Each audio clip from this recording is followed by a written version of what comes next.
दोस्तों मैं उत्कर्ष गुप्ता आप सभी स्वागत करता हूँ आपके यूट्यूब चैनल पे। सबसे पहले तो आप सभी को जो है प्रकाश पर्व और गुरु नानक जयंती की बहुत बहुत शुभकामनाएं हैं। आज का जो पॉडकास्ट है वो इसी के ऊपर है, गुरु नानक जयंती पर और प्रकाश पर्व पे। तो सर आप हमारे साथ चैनल पे आए हैं, बहुत बहुत आपका स्वागत है।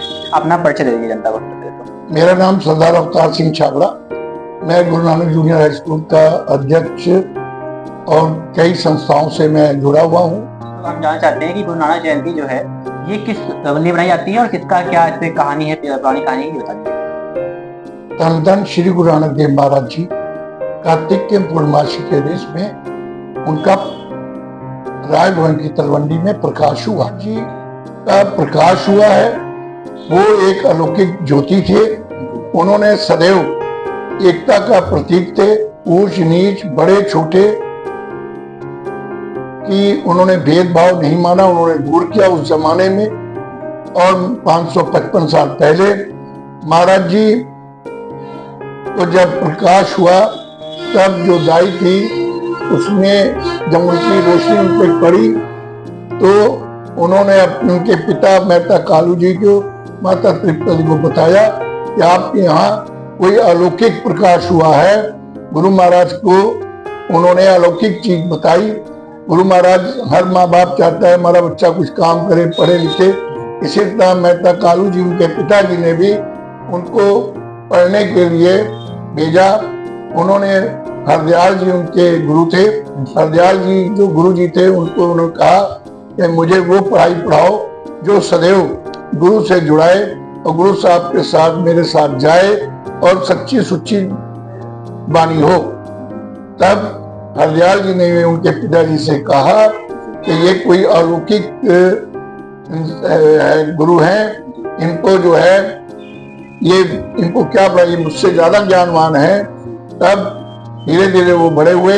हर माँ बाप जैसे होता है कि बच्चों को किसी न किसी काम में लगाता है, इसी तरह उन्होंने 20 रुपए महाराज को दिए, गुरु नानक देव महाराज जी को, कि जाओ शहर से सामान खरीद के लाओ, यहाँ देहात में उसको बेच के कमाई शुरू करो।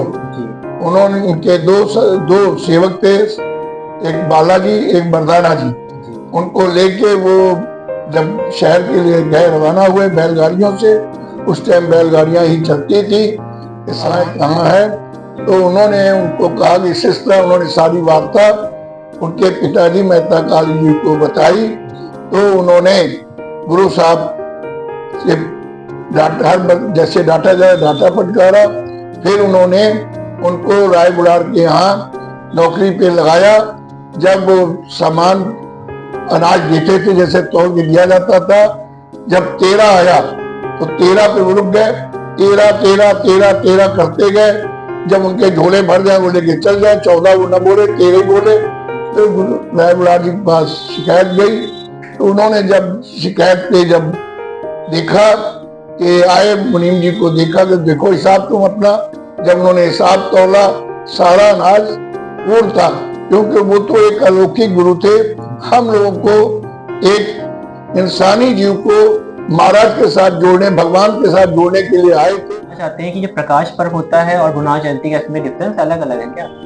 नहीं, धन श्री गुरु नानक देव महाराज जी के पर्व को बड़े ही उत्साह प्यार से, जहां भी उनके दुनिया भर में जहां श्रद्धालु हुए और हर साल बड़े प्यार स्नेह उत्साह से मनाते हैं। इसमें अभी 12 तारीख को, 12 नवंबर को गुरुद्वारा फिरोज गांधी लाइब्रेरी से भी एक भव्य नगर कीर्तन धन धन श्री गुरु ग्रंथ साहब की सरप्रस्ती में पंच प्यारों की अगुवाई में निकाला गया, जिसमें भजन कीर्तन और गतका पार्टी और शबद कीर्तन ये संदेश दिया जाता है, मानवता का संदेश दिया जाता है। ये पूरा भ्रमण करके प्रशासनिक सुविधा लेके और गुरुद्वारा साहब लगभग 8 बजे पहुंचे। वहां पे जितने भी श्रद्धालु थे उनको लंगर की विस्तार।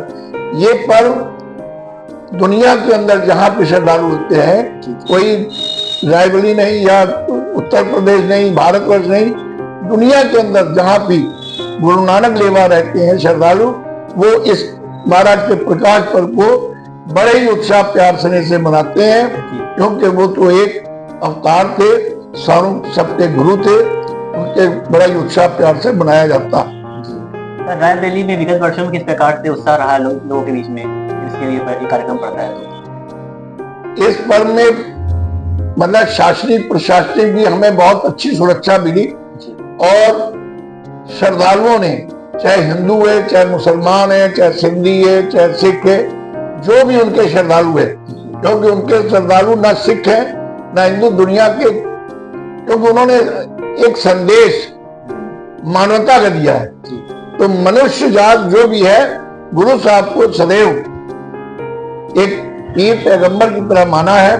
जो भी उनके श्रद्धालु हैं, बड़ी उत्साह कीर्तन, हमारे यहाँ कोई नाच गाना ये नहीं होता, सिर्फ भजन कीर्तन, और गुरुद्वारों में कथा कीर्तन होता है। एक संदेश दिया जाता है कि महाराज ने सदैव मानवता का संदेश दिया है, ऊंच नीच का संदेश दिया है कि कोई ऊंच नीच नहीं है, इस भ्रम को दूर किया है।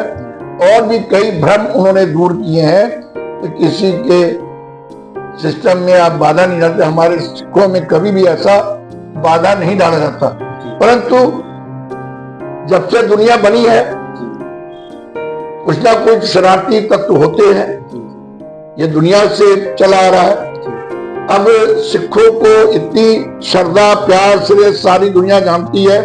इस कोरोना में अपने बाप को भी संस्कार करने कोई नहीं ले गया, अपने बच्चों को नहीं गया, मगर सिखों ने उनको दाह संस्कार की सेवा दी, लंगर दिए।